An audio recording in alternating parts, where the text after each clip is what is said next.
Let's look at our required actions. I'm asking the user for the name and email of a person to send the contract to. We're asking the rate that we want to charge the client. And then I want it to automatically identify the company name from the email domain of the client. Today, we're going to be building a custom GPT, and we're going to couple this with the power of Zapier's AI actions. This gives us the ability to connect to over 6,000 different business applications to power up our GPT. Hi, I'm Dan Lehman from AutomationHelpers.com, and we're a service company that helps automate and integrate businesses. Now, in this particular use case, we're going to create a custom GPT for generating contracts. Oftentimes, it's very difficult to manage our contracts. Either we're uploading and downloading different PDFs and filling in that information, or we're trying to dynamically generate it, but it usually involves multiple different steps. We want to streamline that process. So we'll be using PandaDoc to dynamically generate a contract based on information that we're feeding it in the GPT. It's okay if this particular use case doesn't resonate with you. If you're doing something like looking at your calendar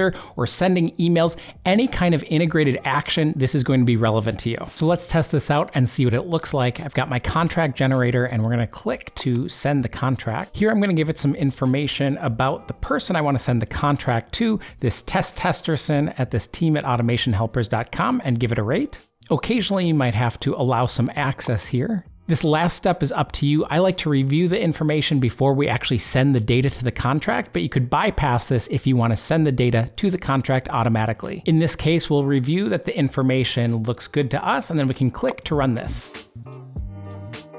Let's get started with building the custom GPT. Now, in order to do this, you do need to be on the Plus plan for ChatGPT, which costs $20 USD a month. From here, we'll click to create a GPT. And at this point, you might want to go to the Configure tab and give a name, a description, and an image to your GPT so that you can identify it when it comes up. The instructions we'll cover in a moment when we actually connect it with Zapier. Down here, we've got our conversation starters. I'm going to use Generate Contract because we can click on this when we want to start the process of sending a contract. We'll keep web browsing turned on, but here I'm going to turn off DALL-E image generation. And then here's where we can click to create a new action. We'll link this page from Zapier on getting started with AI actions in the description below. But unfortunately, many people report that the instructions on this page are not very helpful, which is why we're going to cover it a little bit more in depth in this video. So the first thing you'll want to do is copy this URL that we have here on the Zapier page. And now we can go ahead and click on the import from URL, and we'll paste that value in here and click import. This generates our schema. This is just some language that helps describe what we're trying to do so that we can interact with Zapier's AI actions. This isn't actually the business logic telling it what to do to generate the contract. Instead, it's just a series of rules so that it knows how to interact with Zapier. The important part here is that this gives us the power of these two available actions. One is to list the available actions that we have to choose from, and the other is to actually run a particular action that we choose. You'll want to include a privacy policy if this is something that you're planning on sharing with others, but at this point, we'll skip this step. Let's scroll back up to the top and we'll click on the back button here. So now we're in our configure area and we need to give some instructions on what it should do. You can see we've got our actions.zapier.com here, but now we have to tell it how are we going to actually generate these contracts. You can scroll further down the Zapier page and it's got some example instructions that we can copy. So we're going to copy everything from the rules. And then in our case, we just have a single required action, so we don't need actually both of those. We'll copy that and we'll paste in our instructions. Next, we need to go to actions.zapier.com. We'll put this link in the description below, which is where we actually manage the different actions that we want our GPT to take. Now, if you're familiar with Zapier, you're typically taking more custom actions. Your zaps are more complex business logic that you're baking in with lots of different steps. But Zapier's AI actions are on a different screen and they're going to be simpler. They're going to be single steps that we're going to fire off from our custom GPT. You can start to create your own action by searching for the application that you're going to use. In our case, we're choosing PandaDoc and we want to create a document from a template. Now there's going to be lots of different configuration settings here, and this is going to depend on which application that you're using. The important part here is that you typically get 3 choices when it comes to populating this information. So one is that we don't really care about this field at all. We're not going to include any value for this. One is that we could set a specific value.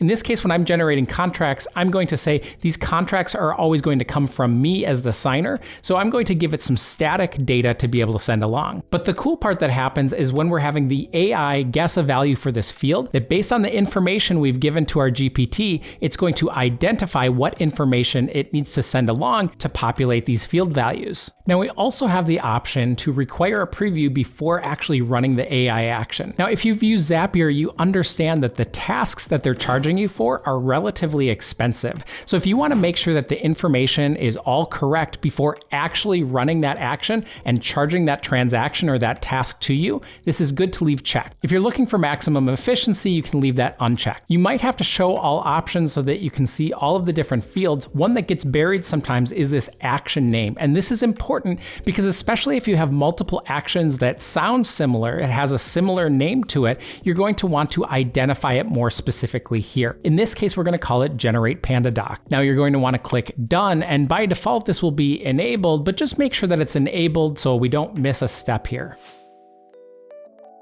Now, this is the step that sometimes gets a little bit confusing. Let's look at our required actions. In our case, we're only going to have a single required action, but this won't limit you. You could have multiple steps, multiple actions that you want to run. In this case, we'll want to actually copy the action name, and that's what's going to go here in the name of the action. And I don't really like the way that Zapier set up this configuration link example because it's just using query parameters. It's searching from the available AI actions. So if we had 100 different AI actions here, it would be searching for the one that matches that.